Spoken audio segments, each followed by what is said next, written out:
To gear up for a Star Citizen 4.0 launch, the devs deployed an event, Save Stanton, a thematic set of missions to build some excitement for what's in the pipeline.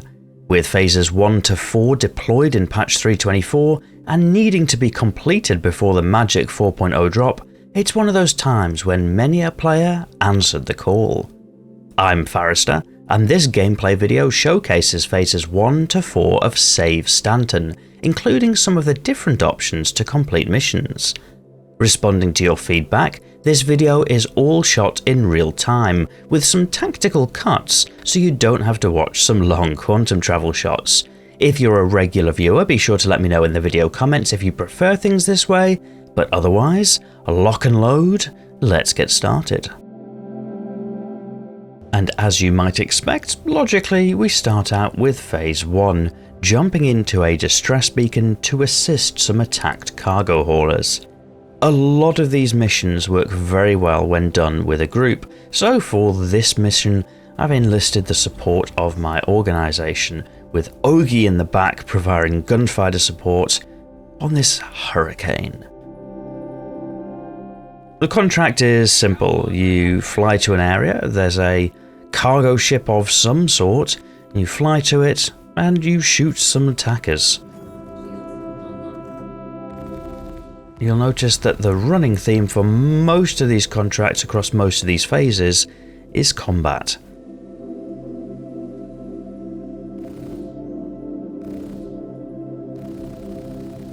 Now across phase 1, most of the time people would have completed this solo, so you'd probably not be seeing the awesome view of lots of fighters engaging lots of enemy fighters, but it does make for a pretty cool way to view the world. And our cargo ship for today is the gargantuan Reclaimer. So that's just an NPC cargo ship that we were charged to protect.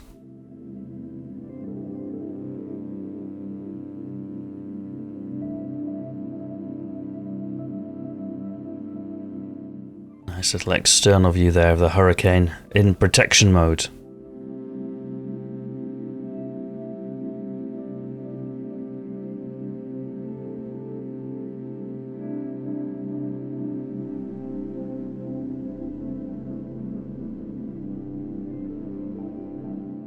So it's probably worth mentioning as an additional consideration, the servers were not in their happiest of places for these events, following up from the Intergalactic Aerospace Expo, which was busy enough, and the fact that 4.0 testing was in PTU, and the servers weren't best pleased with what was going on, so sometimes there's a little bit of waiting around, flying away from the ship to then fly back to the ship just to try and encourage the event to continue.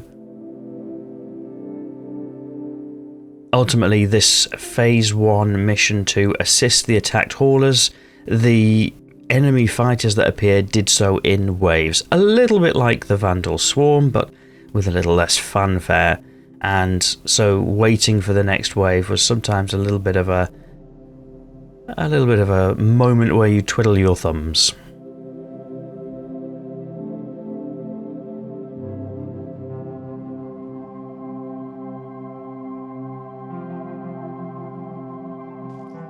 Naturally, we use this opportunity to enjoy the grace of the Reclaimer.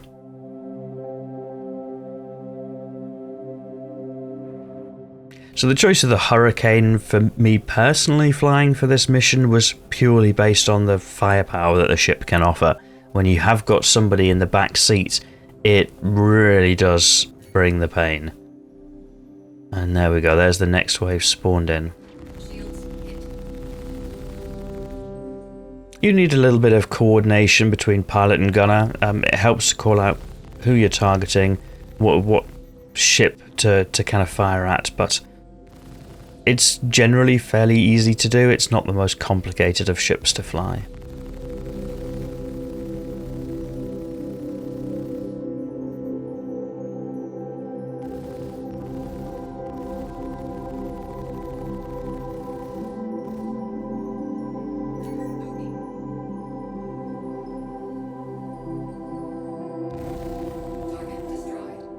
Another ship destroyed. And then moving on to the next targets.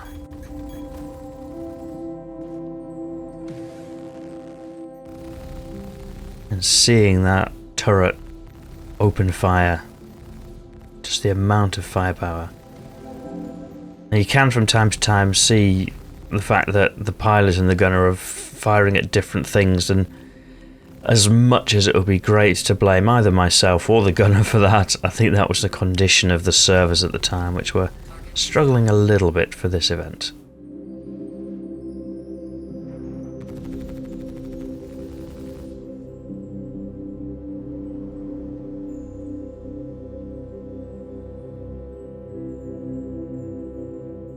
And then just cleaning up the last of this wave. Some of these are in a soft death state, but may as well clean up, right?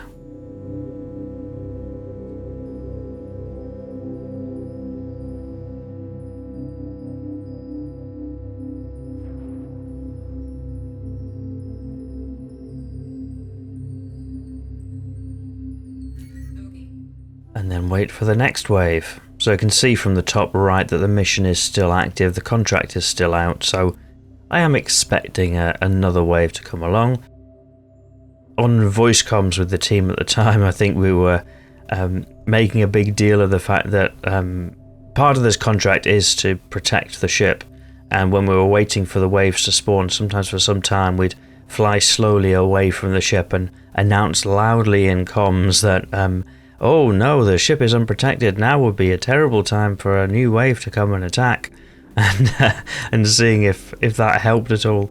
Obviously, there's no link between our Discord voice comms and the actual workings of the AI in the game, but it felt like a fun little distraction.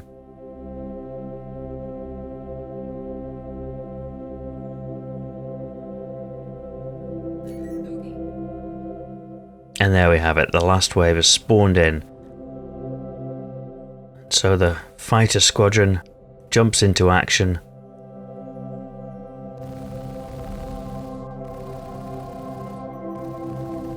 Including a turret gunner on the wonderful Hurricane.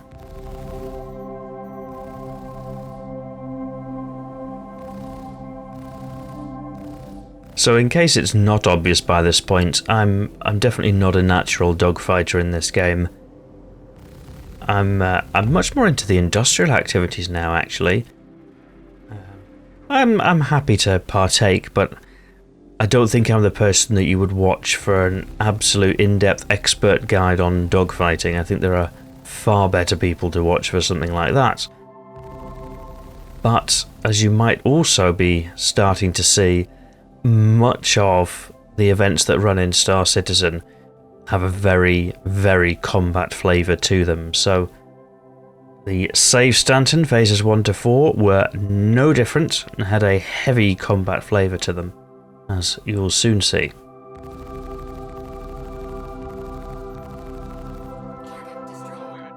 And there we have it, the last ship destroyed, just a little soft death, but contract complete for Phase 1.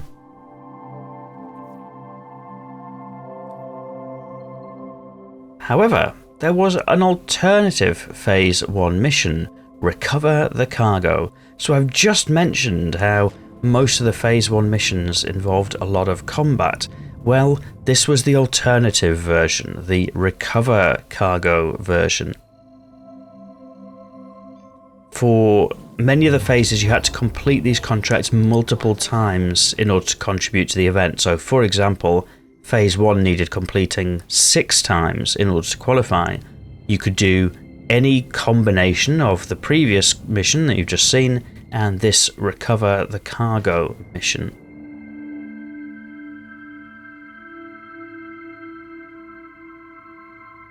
As the C1 Spirit, my chosen cargo hauler for this, slowly trundles its way across to the cargo.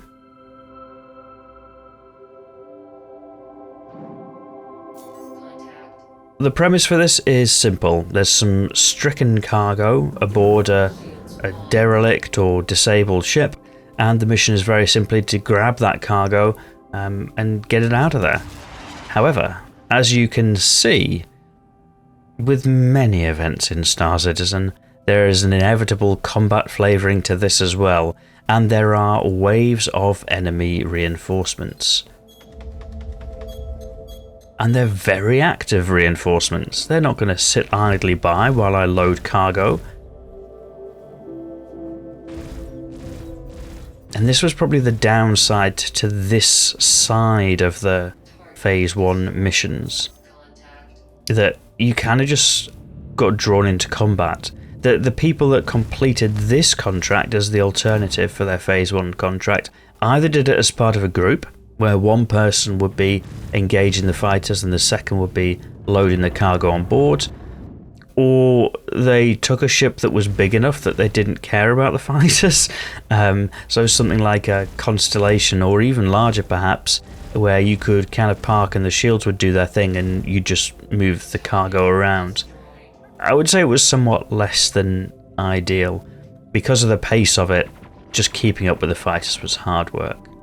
Of course, the other alternative was to bring something like a Polaris, as you see here, and just let the point defense cannons do their thing. That was another great way to be able to complete Phase 1, is just park a Polaris.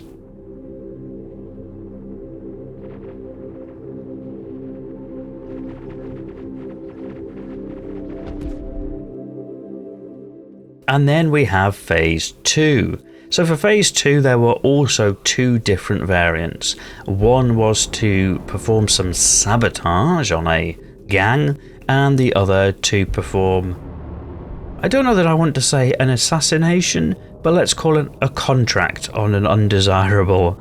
This is the former, so this is a sabotage gang mission, and once again this was a fun one to complete as part of a group. So that Polaris that you saw earlier got dug out of the hangar in order to land and infiltrate the Slicer's bunker in order to sabotage their operation. If you've done bunker missions in Star Citizen, that's very much in line with what this Phase 2 contract was, albeit the objective once you get in was to blow up some little red boxes, which isn't the worst thing to be doing when you're down in a bunker in Star Citizen.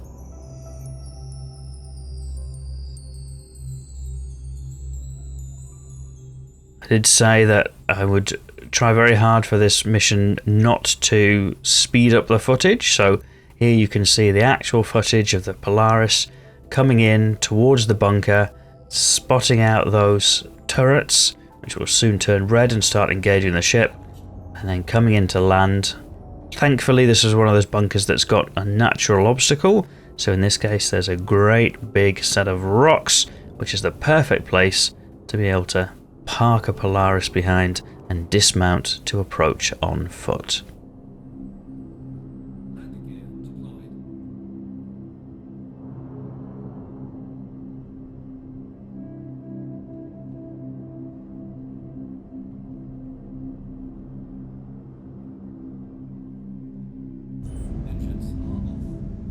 And then with the ship landed and the engine's off, it's out of the chair and a short walk to get to the bunker itself.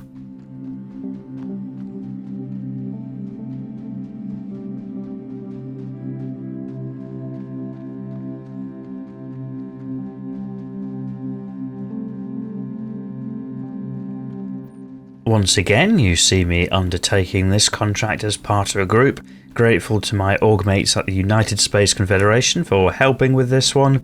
The FPS combat isn't my favourite part of the game. I've got nothing against it, but it's just not something that particularly interests me.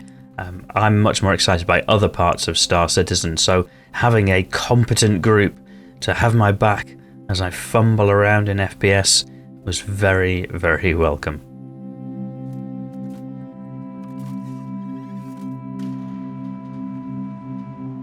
So pressing the button on the elevator, letting it guide us down to the lower,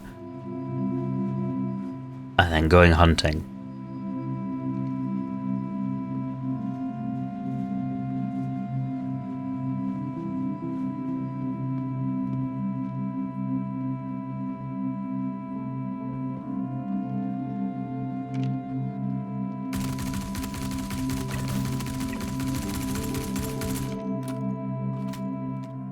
Engaging the first group there.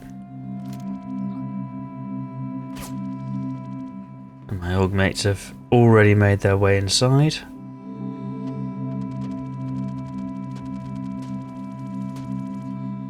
Far more seasoned FPS combatants than I. Already taken out the next group.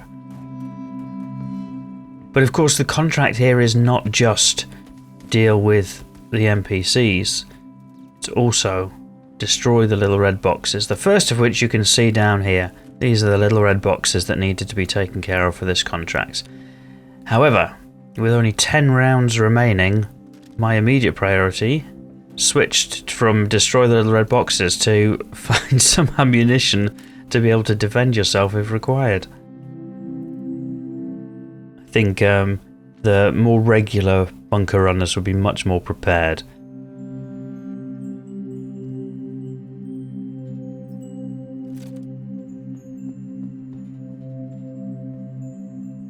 So just searching each of these fallen combatants, trying to find some, and then accidentally picked up the box instead. Just trying to find a little bit of ammunition. Told you it's not all plain sailing, eh?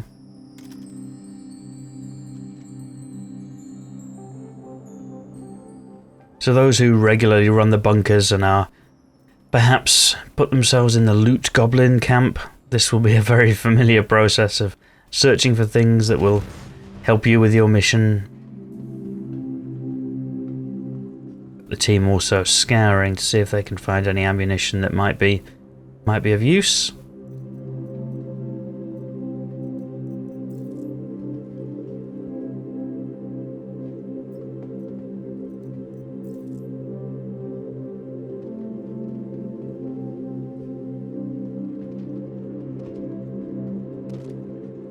And here we are, found some already.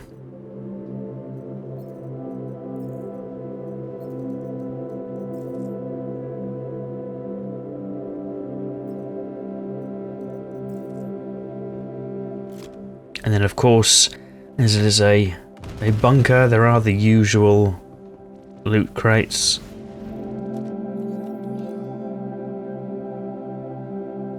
In this case, a little red one, which might have something of interest. Does.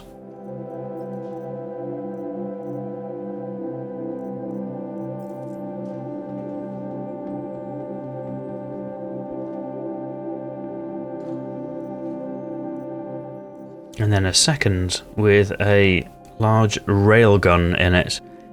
So once again, this was one that I thought was worth calling out for the team to be aware.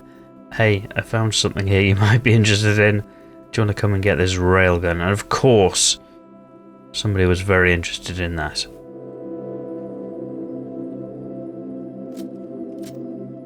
So you might have noticed the actual Phase 2 contract is completed at this point. Those little red boxes, the team have been destroying that whilst I've been being a little bit of a loot goblin, so that contract is complete.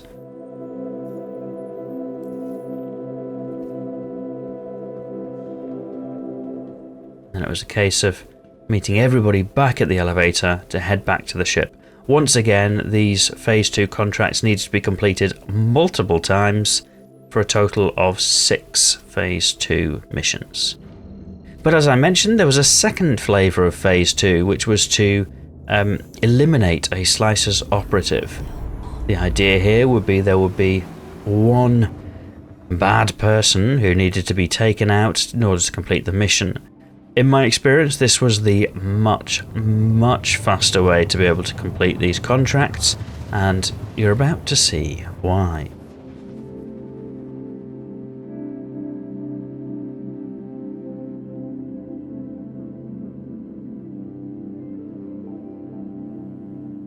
So these contracts had you flying to an area where it was reported that one of these folks was hanging out. In this case, it's some dead-end part of Hurston. Once you get to the area, the aim was simply to locate the person and take them out.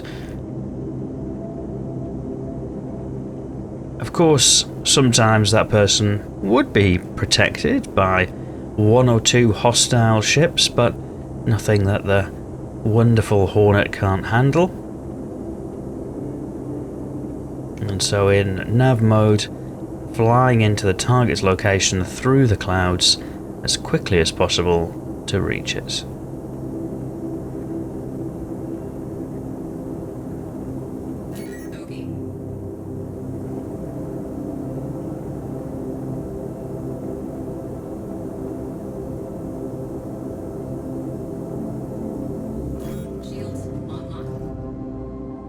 I think this might be Cutter's Rig is the name of the location. So I can see that a couple of those hostiles have spawned in to protect Tobar Hafford, who is the naughty in question for today. And a quick missile and switch the guns to engage this Buccaneer.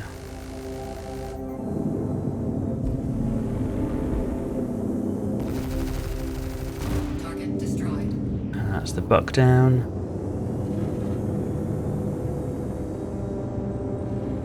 So the next looks to be a Prowler, which is a much beefier opponent to be dealing with, but it looks like it's run into some trouble at ground level.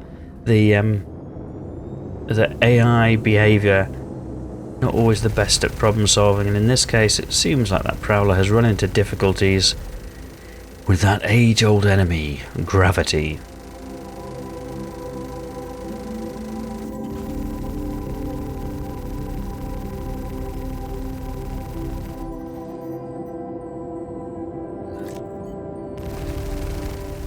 And the Hornet has run into difficulties with the capacitor being able to keep up with that. Thankfully the ballistics are able to keep firing. So this isn't really part of the contract itself. Obviously dealing with the hostiles that spawn helps to keep you safe while you do the contract, but it's not necessary. It's not a critical part of completing the mission. You're not charged with destroying these ships, it's just about keeping yourself safe. And as with before, this is still a Phase 2 mission, so this is the direct alternative to the completion of the bunker runs. And as you can see, still very combat focused.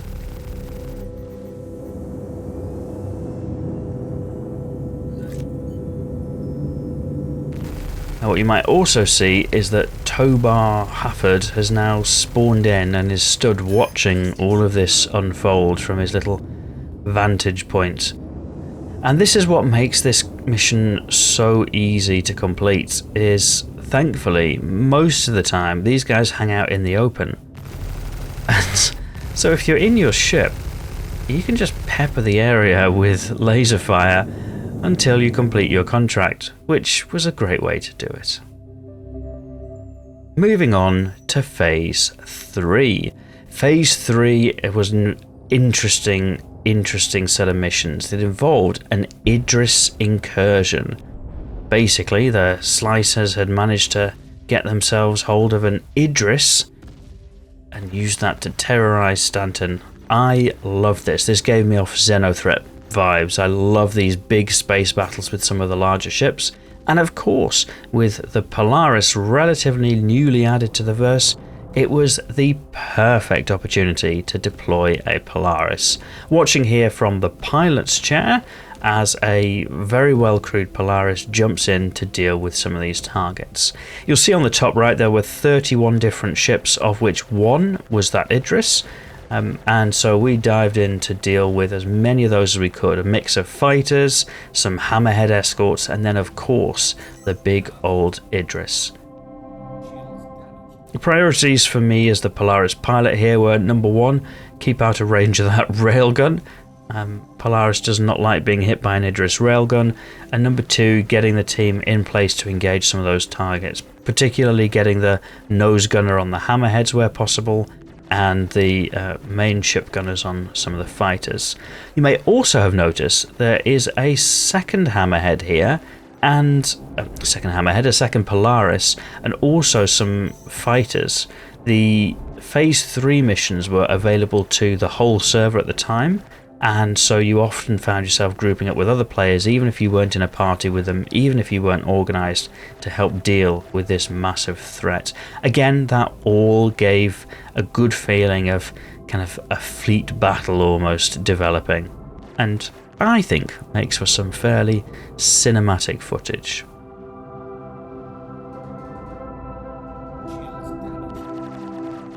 If you've watched videos on this channel before where I deal with the threat of an Idris, clearly I'm very nervous about that railgun at the front, and so my go-to strategy for dealing with an Idris is to try and park behind it.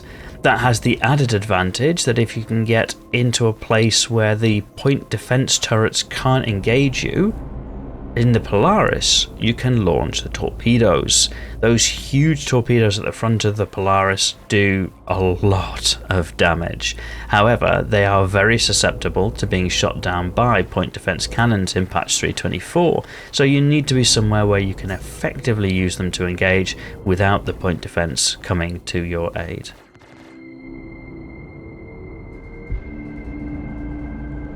As you can see though, my priorities as the pilot is purely keep behind this thing. Do not let that railgun come anywhere nearby.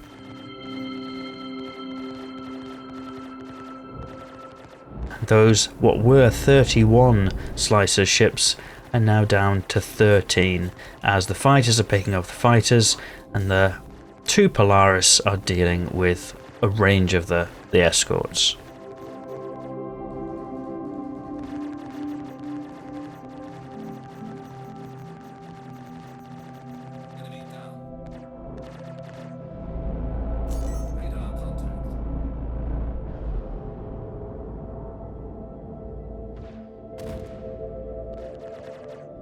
Trying to respect the space around the battlefield as much as I can. There are a few friendly ships flying around that we certainly don't want to engage. One of the challenges around this particular Phase 3 event was it was a natural fit for the Polaris.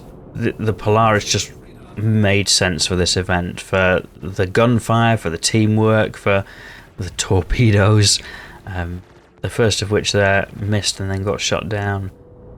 But the downside to that is these early implementations of the point defense turrets are that anybody that's red gets shot at, and if you shoot anybody or they shoot you, it's very easy for somebody to accidentally turn red, and then suddenly all the point defense turrets are doubling up on that. So trying to be as respectful as possible with the placement of the ship, and as careful as possible with the gunfire. As you can see, no joy with the torpedoes as yet. That second Polaris also getting into firing position very close to the Idris, so it's a matter of time for that poor Idris as only 5 ships remain in Phase 3.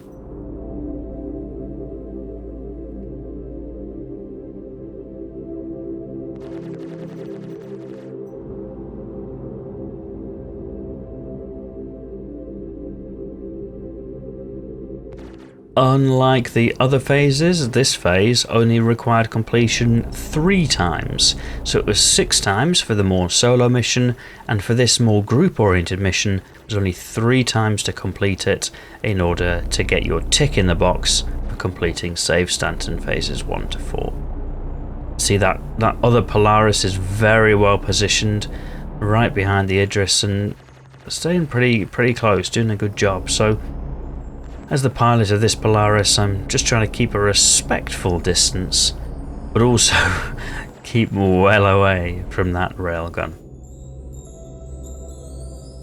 So in this case we have gunners on the Polaris, and we've got somebody who is alternating between the chin turret and the torpedoes, ready to fire at a moment's notice.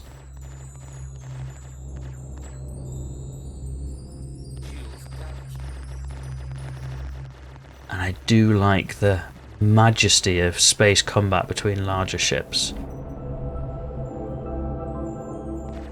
And there you see it. Torpedo from that other Polaris jumped in.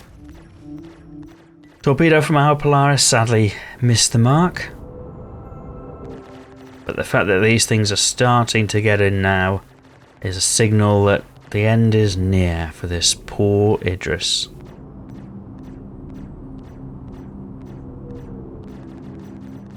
Which almost seems like it's dead in the water. Another torpedo hit from the other Polaris. Now torpedo moves to the side and misses. The aiming of these things, it's not the most intuitive, so there's a little bit of coordination required. But it's something that, as you will see, we get better at. Another torpedo fired, not tracking. The next torpedo from the other Polaris is once again a direct hit. Starting to see bits falling off that Idris.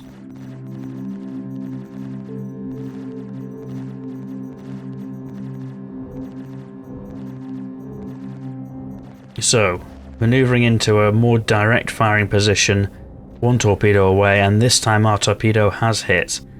There's another torpedo from the second Polaris, hits at the same time on the opposite side.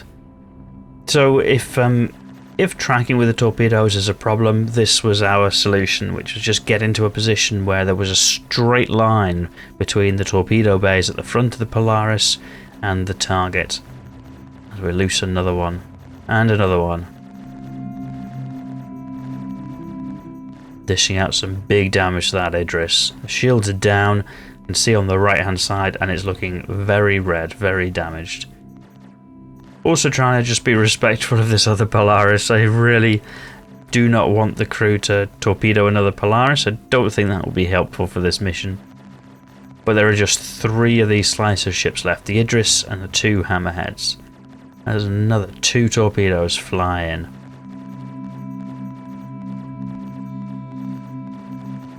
And you see here from the beating that the Idris is taking, this is not a ship that's easy to destroy. It is a big lumbering beast, and these torpedoes are not cheap either, so it's really taking a punishment. But there it is. That's the Idris gone. Contract completed, and it's just a case of, for good measure, cleaning up these hammerheads that were hanging around. As the Idris explodes off to the side there.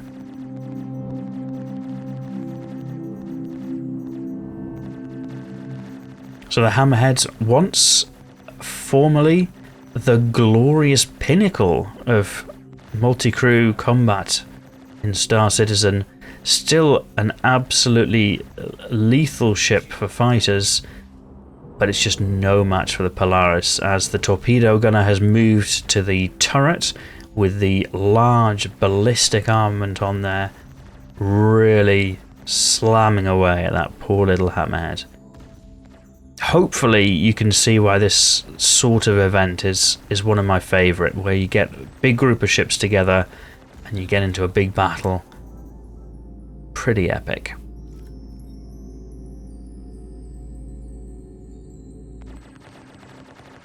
And then there's one more hammerhead. Now, whilst the Phase 3 contract is complete by this point, of course, when you've got a crew together and you've got targets, it wouldn't make sense to leave. Might as well have a little bit of fun taking out some of these larger ships.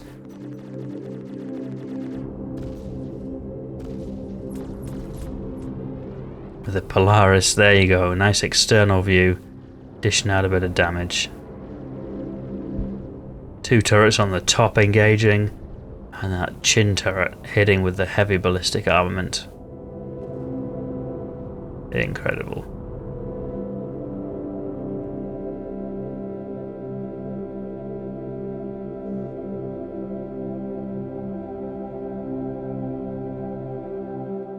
And that brings us to Phase 4. So Phase 4 was one of the few contracts where there genuinely didn't have to be any combat. Phase 4 was about delivering a set of materials to the Pyro Gateway Station in preparation for support. There were 4 different contracts available. You had to complete 6 times any combination of those contracts, and they involved getting some materials and taking them to Pyro. You could get those materials anywhere you chose. You could do some mining and refining to get the refined goods, or you could simply purchase them. And the easiest option was simply to pick up in bulk a set of the materials that were required, and that's exactly the approach that I'm taking here for this Phase 4 contract. We need helium, we need hydrogen, and we need bexolite. And both helium and hydrogen can be picked up here from Seraphim, and the bexolite we'll get from Magnus Gateway.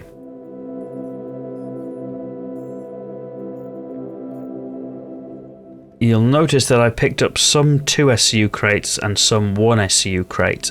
At the moment, the contract I have is to deliver 2 SCUs, but I'll be able to pick up the same contract for the same materials shortly after completion of this, which might require 2, it might require 3. So to cover all bases, I've picked up 2 SCUs for this contract, and then 3 SCUs for the future contracts that I need to complete, and that's just so that I know that I'll have the materials on board, that I can do this in one single run.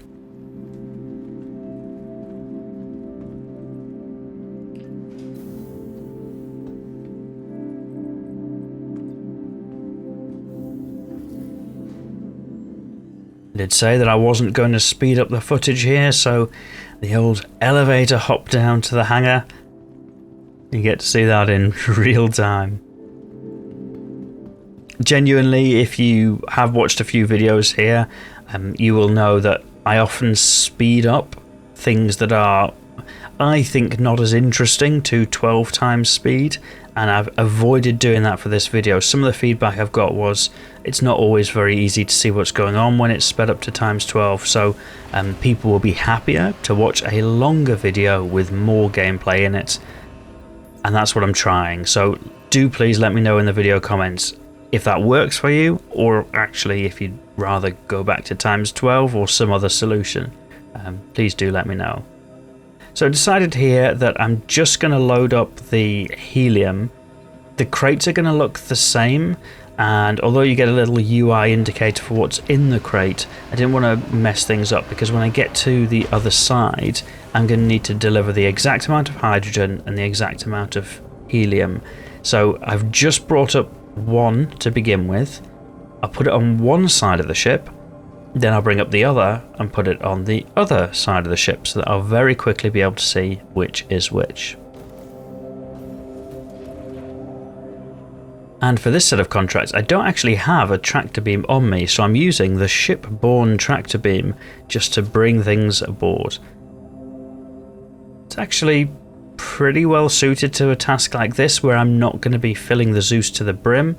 There are challenges with the Zeus CL if you do want to try and completely fill up that 128 SCU of cargo storage, but for something like this where I don't need to do that, actually having the large cargo bay at the back, the tractor beam at the top, it's a fairly easy way of doing things.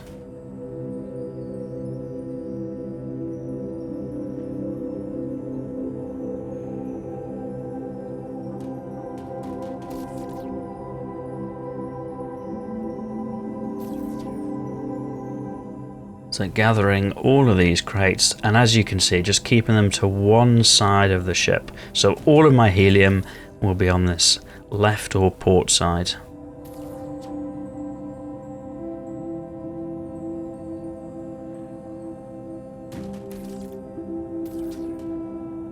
And as always, using the tractor beam is not always as easy as it seems. I think that the feedback that I've had in the comments before, probably something I should take more to heart, is slow is fast. It is much faster to take your time and not make mistakes than to rush it, make mistakes, and then spend a lot more time correcting those.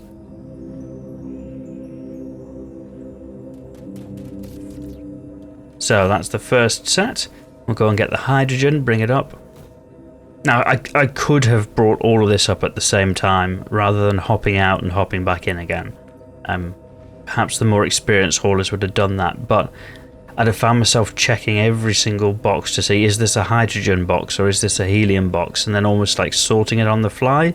For the way my brain works, it was much easier to just separate them out completely in my mind and say, right, we'll do one, then we'll do the other, and then it's easier to avoid the two mixing and getting confused.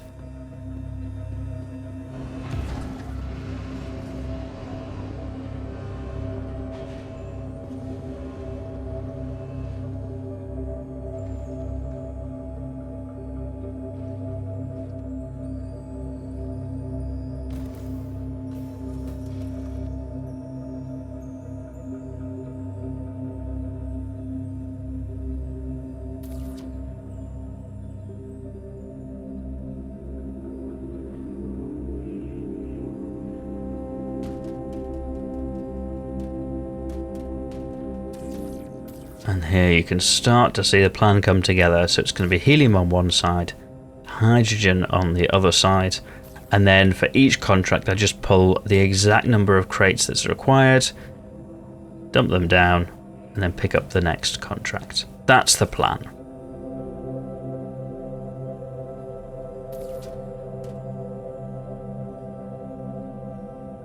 So these phase 4 contracts, as with the other phase 1 and phase 2, you needed to complete this 6 times.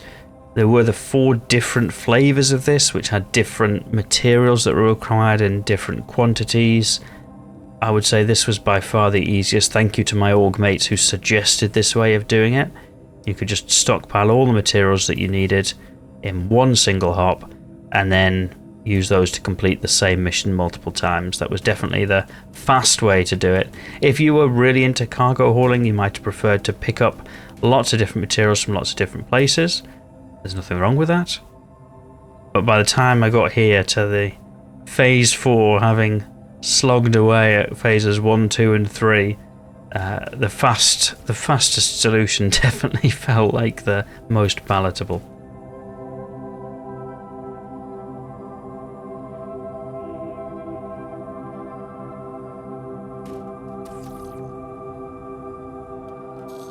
And there we have it. That's all of the hydrogen, all of the helium. So now I need to go and pick up some Bexolite.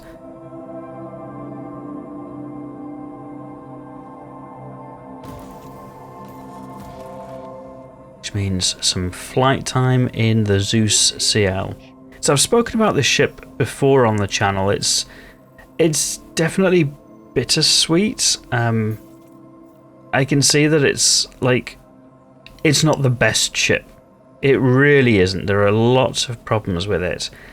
But I think it's better than some people give it credit for sometimes. It's got a big cargo bay at the back with lots of storage. Cargo bay has loads of problems with it, but for something like this where you don't need to fill it absolutely to the brim, actually it can work pretty well. It's fairly easy to fly. There's a ladder to get in and aboard without having to go through the cargo bay, which is particularly useful if you are maybe somewhere where you don't want other people walking up your cargo bay. And it's got a tractor beam on the back that's very easy to use. So I don't know, I think I'm definitely, for all of the drawbacks, I'm definitely drawn to the Zeus CL. But maybe it's just me. So with a little bit of editing magic, here we are at the Magnus Gateway. You saw the quantum jump. I've spared you the long quantum travel time to get here. And from here, we're going to pick up some Bexolite. I can see from the inventory here, other people have also been picking up Bexolite from here, so not the only one. And once again, the same idea. Pick up what you need for the current contract, and then up to 3 SCU that might be needed for future contracts. And then it's going to be a very similar process to what we did with the hydrogen and the helium. Head down to the hangar, load it up, and thankfully, because I've got hydrogen on one side, I've got helium on the other side, the Bexolite should hopefully kind of just slot in wherever. It's going to look very different to the hydrogen and the helium, So it can go in the middle, in between them, it can go to the side. It's going to be very obvious which one is the Bexalite.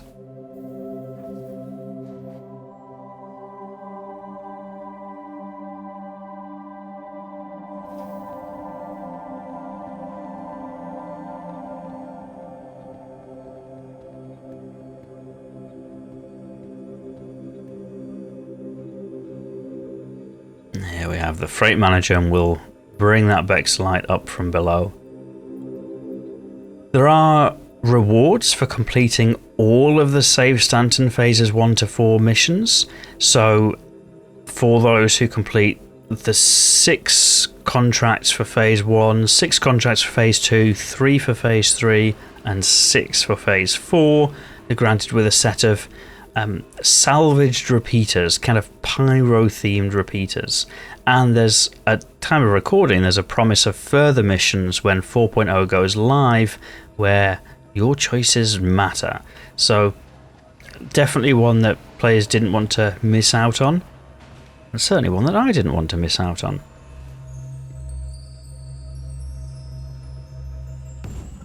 And I never get bored of walking on board a ship and seeing that physicalized cargo that I've physically loaded aboard. I know that's not going to appeal to everybody, but for me, it's the little things like that that they just make you feel like you're part of this game. That's the cargo that I put on board the ship. Incredible. So here we have the Bexalite. And as described, it looks very, very different from the hydrogen and the helium, so it's very obvious what's what. I tried to just chuck that in between them, and of course, too much haste, not enough patience. And then I've thrown it over the railing at the end. So, for all of you in the comments that keep saying to me, slow down with the tractor beam, don't be in so much of a hurry. You've got plenty of time. Slow is fast. You're right. You are right. And it must be frustrating watching me flailing around with my tractor beam.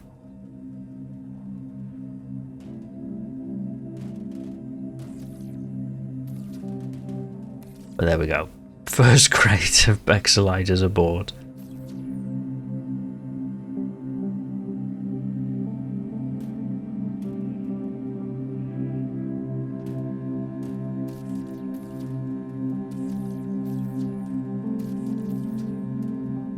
So I'd be interested to know in the video comments from any of you that have also completed the Save Stanton missions what you thought of each of the different phases. I quite enjoyed some of them, and some of them I just kind of saw as a try and get through it as quickly as possible kind of mission. So I'd be really interested to know what your thoughts are, like what you enjoyed, what you perhaps didn't enjoy quite so much. Interesting to read. There we go, just stacking that Bexalite up to the side. The good thing about having the cargo that is very obvious what it is it doesn't matter as much where you put it, because it's going to be obvious. It's going to be obvious that's Bexalite.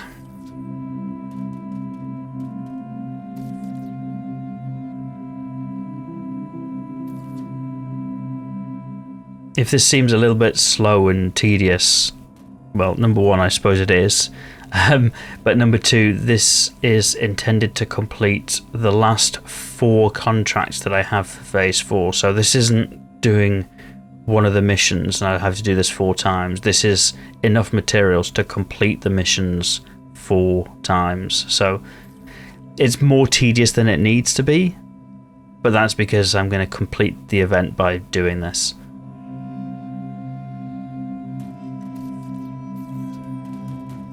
There we go, all the Bexalite safely aboard. Oh, door's closed. Didn't see the animation, but I'd pressed the button to close the door, so I waited to see if it was going to close. And then it's just a case of heading to the Pyro Gateway to drop it off.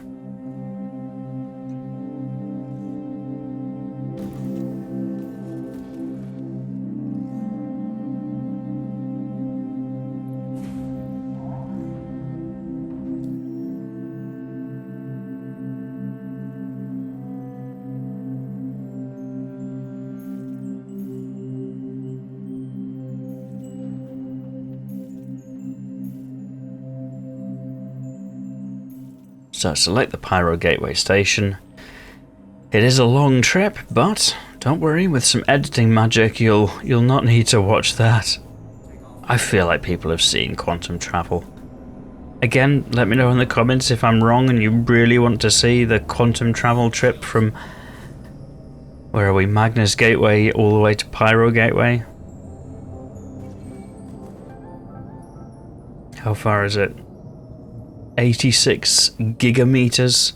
You really want to watch the 86.4 gigameter quantum hop? Let me know in the comments. But otherwise, a little bit of editing magic can deal with that. Oh, as if by magic, here we are. Pyro Gateway.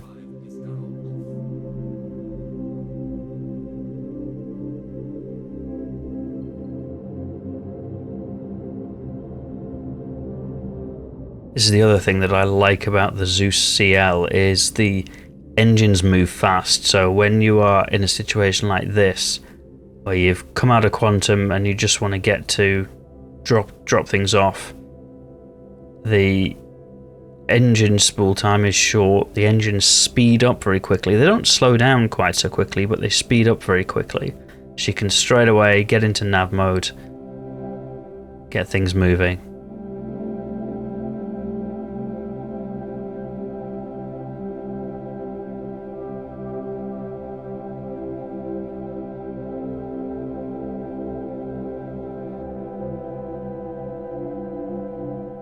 And then a short fly in before requesting a landing bay.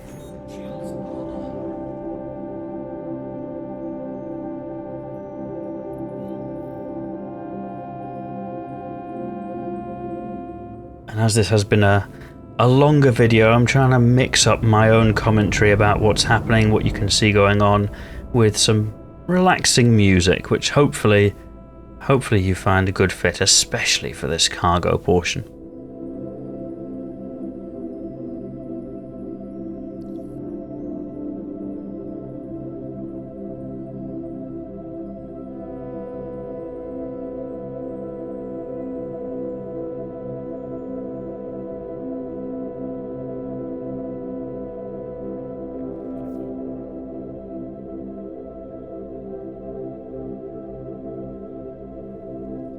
Yeah, that medium hangar on the far side of the station. So a small 180 required. Come in to face it, and at the same time get the gear dropped.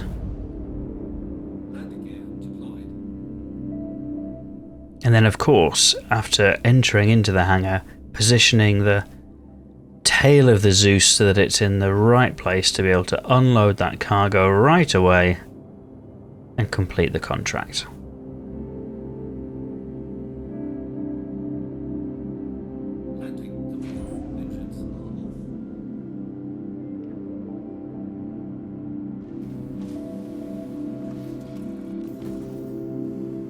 Of course, the advantage of coming into land this way is the freight elevator is defaulted to up, so just by pressing to open all of the doors on the Zeus, as annoying as it is that it also opens like all the component bays and everything like that, the ship can be immediately ready for unloading the required cargo. And in this case it's going to be 2 SCUs of each hydrogen, helium and bexolite, which should be fairly easy to unload. Because of the way that we've loaded it, because of the time that we've spent getting things ready, those 2 SCU crates are all ready and waiting.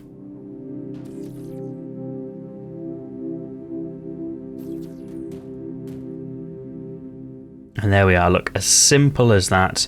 2 SCUs of hydrogen, helium and bexolite onto the freight elevator, and it's just a case of wandering up to send the freight elevator down and complete the contract.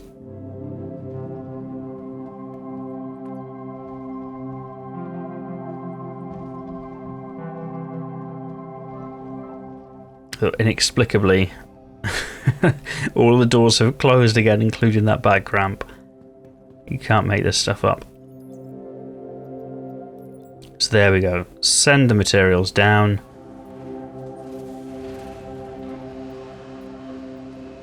Transfer into warehouse.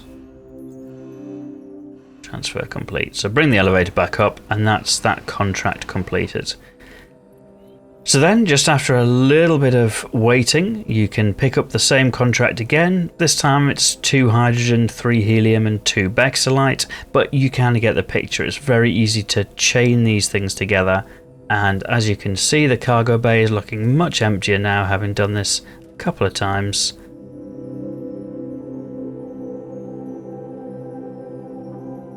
And so that preparation has paid off, I suppose.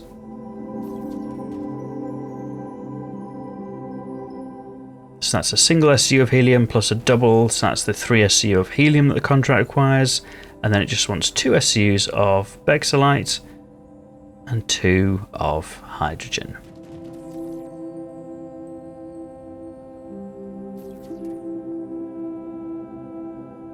Those are the 2 of hydrogen right there.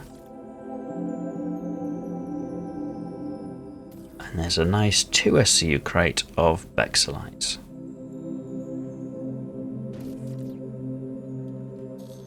That's it, that's everything loaded onto the freight elevator, ready for the final completion of my final phase 4, which will mark phases 1 to 4 complete and unlock those repeaters. There's still a little bit of cargo in my bay, 3 SCUs, but that's fine.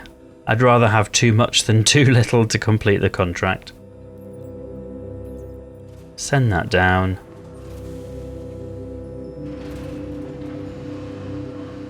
Working as intended, and there we are, contract complete.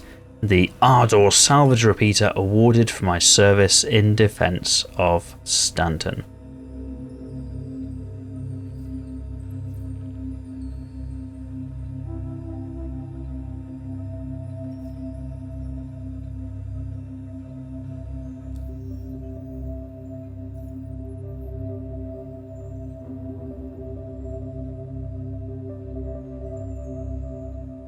So, if you enjoyed this video, you might press the like button to let me know I should make more similar videos, and if you're not yet subscribed, given that you got this far, you might like to do that too, so that YouTube will know to show you more videos like this in future. But otherwise, and as always, thank you for watching.